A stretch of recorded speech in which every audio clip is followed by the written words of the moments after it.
কি অবস্থা কাকারা কেঙ্ক আছেন সবাই? আশা করছো ভালোই আছেন। মুইও ভালো আছো, তোমার সবার দোয়া আর আশীর্বাদত।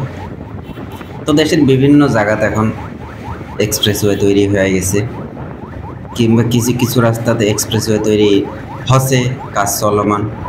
তো এলার গরমত অনলাইনে তো আসায় যায় না, অফলাইনে তো কত কথা আমাকে শুনবা লাগে।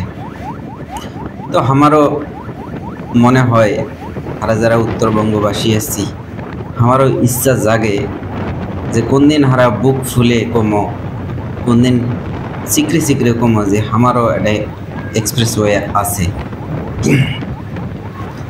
তো যাই হোক, এক্সপ্রেসওয়ের এখনো আমার তৈরি না হলেও ইনশাল্লাহ আর কিছুদিনের মধ্যেই হয়ে যাবে কমপ্লিট।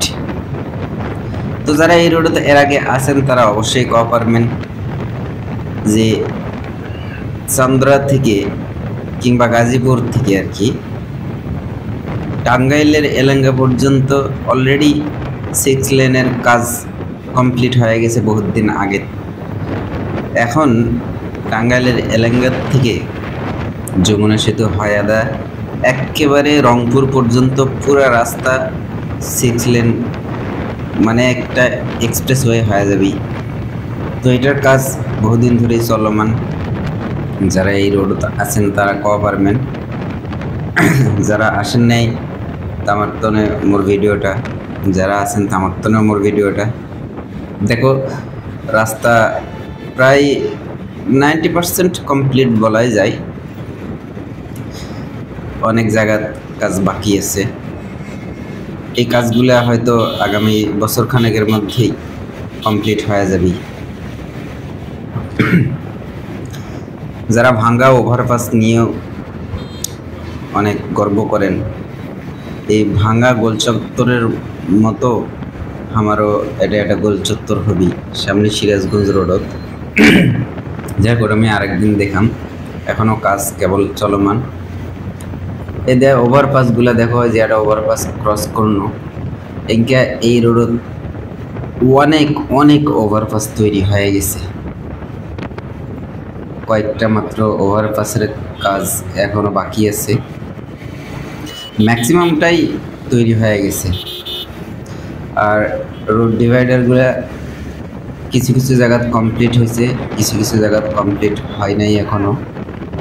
এই যে দেখো, আমি এখন একেবারে বামের সার্ভিস লেন যেটা সেটা দিয়ে যাচ্ছ, কারণ এই সময় মোর বাইকত একজন আছে, ওর সামনে কড্ডার মোড়ত নামে দিন। এই যে দেখো, এই ওভারপাসটাও কমপ্লিট হয়ে গেছে, আমি উঠনো না, কারণ মোর বাইকের পার্টনার কসলো যে এটাই কড্ডার মোড়ের ফ্লাইওভার, কিন্তু মুই কসলো না, এটা কড্ডার মোড়ের ফ্লাইওভার নয়। ওর বাড়ি আটে, ওকে ভুলে না গেছে যান। তো যাই হোক, মুই যাওয়া আসা করো রেগুলার, এই কারণে মোক ভুলা নাগে নেই। কড্ডার মোড়ের ফ্লাইওভারটার সামনে তো ওটে থামো, ওটে থামে অকমি নামে দিন। নামে দেওয়ার পরে না চাটা খায়া রেস্ট টেস্ট নিয়ে আল্লাহর রহমতে বাড়ির দিকে রওনা দিন। যাই হোক, সন্ধ্যা আগে আসছে, আবহাওয়াটা খুব সুন্দর, একেবারে মনোরম পরিবেশ, ঠান্ডা ঠান্ডা হাওয়া, রাস্তা তো জাম নাই, খুব মজা করে টানা যাচ্ছে গাড়ি। তারপরে ভিডিও করলে আমি বেশি জোরে রাফ চালাও না, কারণ এই বেশি হাই স্পিডে ভিডিও আপলোড দিলে তোরা সবাই ফির মুখ কালামেন।